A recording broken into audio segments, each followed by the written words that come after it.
Halo semuanya, perkenalkan nama saya Elizabeth Pardulen Pasaribu, mahasiswa bimbingan konseling dari Universitas Negeri Medan.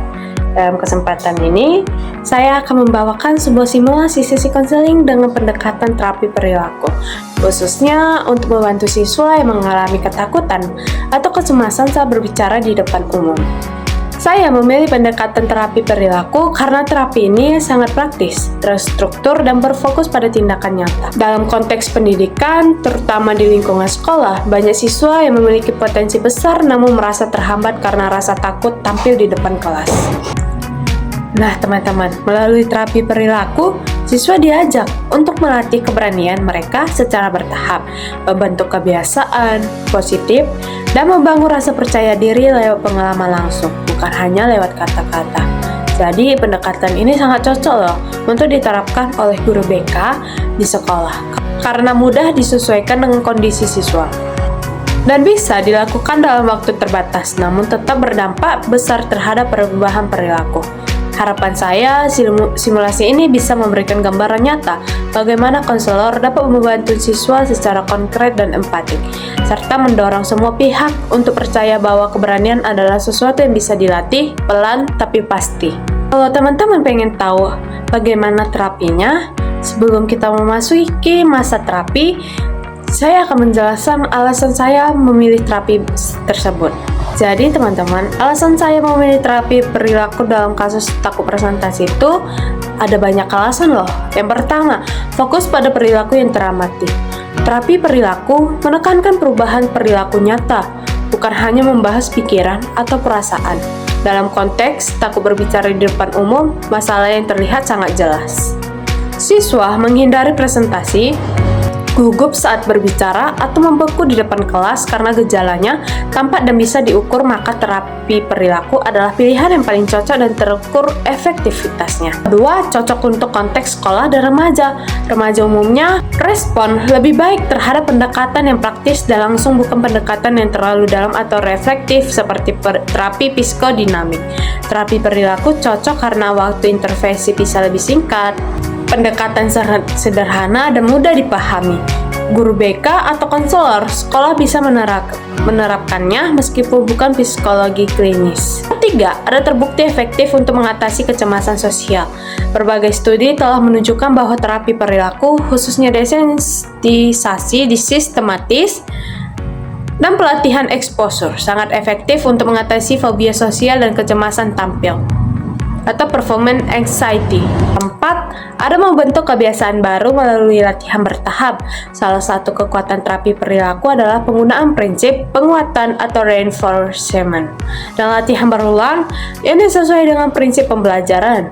Jika siswa dilatih secara bertahap dan diberi umpan balik positif, maka keberanian dan keterampilan mereka akan meningkat secara alami. Kelima, ada mendorong kemandirian dan keberdayaan siswa. Terapi perilaku bukan hanya memecahkan masalah sesaat, tetapi juga membekali siswa dengan strategi regulasi diri yang bisa mereka pakai seumur hidup. Misalnya, teknik pernapasan, manajemen ekspektasi, dan cara memecah tantangan besar menjadi langkah-langkah kecil. Jadi teman-teman, itulah alasan saya mengapa memilih mode terapi behavior. Jadi, pendekatan terapi perilaku dipilih karena bersifat konkret, terstruktur, dan mudah diterapkan di konteks pendidikan, serta terbukti efektif untuk mengatasi rasa takut tampil dialami remaja. Simulasi ini menunjukkan bahwa melalui langkah-langkah kecil dan dukungan yang konsisten, perubahan nyata bisa terjadi dan siswa bisa tumbuh menjadi pembicara yang lebih percaya diri. Jadi teman-teman, kita akan melihat bagaimana terapi behavior ini.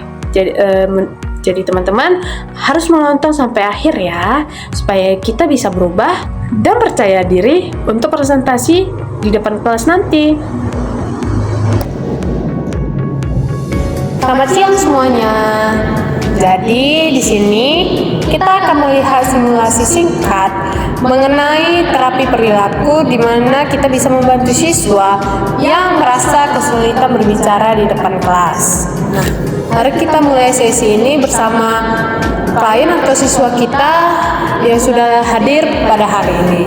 Baik, pada Ananda boleh perkenalan dulu. Boleh, saya Anra, saya kelas 10 belum. Dan di sini permasalahan saya agak susah kalau harus bicara di depan kelas.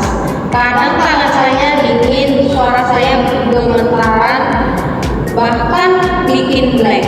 Oke. Terima kasih ya sudah berbagi. Baik, Ara, itu langkah besar loh. Nah, kita akan pakai model terapi perilaku. Di mana artinya itu kita akan fokus pada perilaku kamu dan bagaimana membentuk kebiasaan kamu yang baru lewat latihan bertahap. Oke, tapi saya bingung harus mulai dari mana. Nah, pertama-tama itu kita cari tahu apa sih yang biasanya kamu rasakan sebelum dan saat berbicara di depan kelas. Saya merasakan deg-degan, takut dilihat banyak orang, takut salah, dan takut ditertawakan teman-teman. Oke, itu sangat umum terjadi. Kita menyebut ini seperti kecemasan sosial ya. Tapi kabar baiknya kecemasan itu bisa dikurangi lewat latihan perilaku bertahap. Nah, sekarang kita pakai teknik yang disebut desensitisasi sistematis. Kita akan bikin daftar situasi dari yang paling ringan sampai yang paling menegangkan. Contohnya, yang pertama, membaca puisi sendiri di depan cermin. Yang kedua, berbicara di depan teman dekat. Dan yang ketiga, presentasi pendek di depan 3 orang teman. Yang keempat, bicara 1 menit di depan kelas. Dan yang kelima, presentasi penuh di depan kelas. Nah, baik Tara, menurut Tara kita akan latih dari yang termudah dulu. Kamu kira-kira siap mulai dari nomor berapa ya? Mungkin nomor 2 dulu di depan teman dekat. Hebat, kita akan latih itu minggu ini. Ingat, setiap kali kamu berhasil, otakmu belajar dan mengingat ternyata aku bisa. Jadi kamu juga kan bisa pakai latihan relaksasi sebelum berbicara seperti pernapasan 478. Pernah dengar belum, Ara? Belum, Ibu. Baik, contohnya seperti ikuti ya. Misalnya tarik napas 4 detik, tahan 7 detik, dan hembuskan 8 detik. Ini bantu menegangkan sistem saraf kamu loh. Kita latih bareng yuk. Kita coba ya. Tarik napasnya, tahan 7 detik,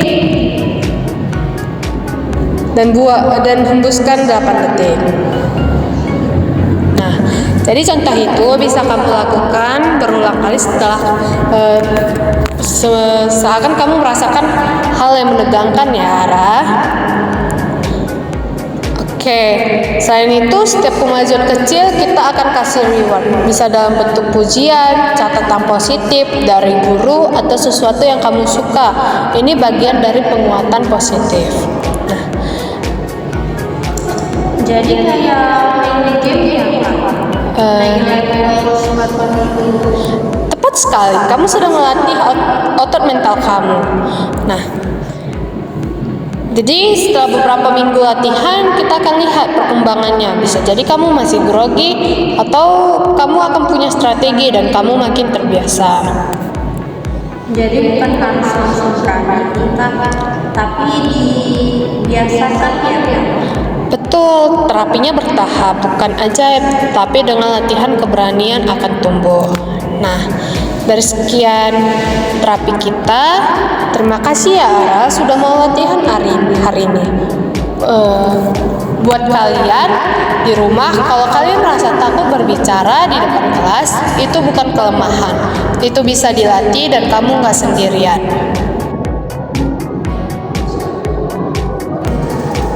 Kalau saya bisa latihan, kalian juga bisa kok. Semangat ya. Baik, sebelum kita tutup, ada kata-kata nih untuk kalian. Berani bersuara, pelan, tapi pasti ya teman-teman. Model terapi perilaku, fokus pada perubahan perilaku melalui latihan dan penguatan. Teknik utama, desensitasi sistematis, dari mudah ke sulit, penguatan positif, dan latihan relaksasi dan visualis sukses. Terima kasih sudah menonton. Bye-bye.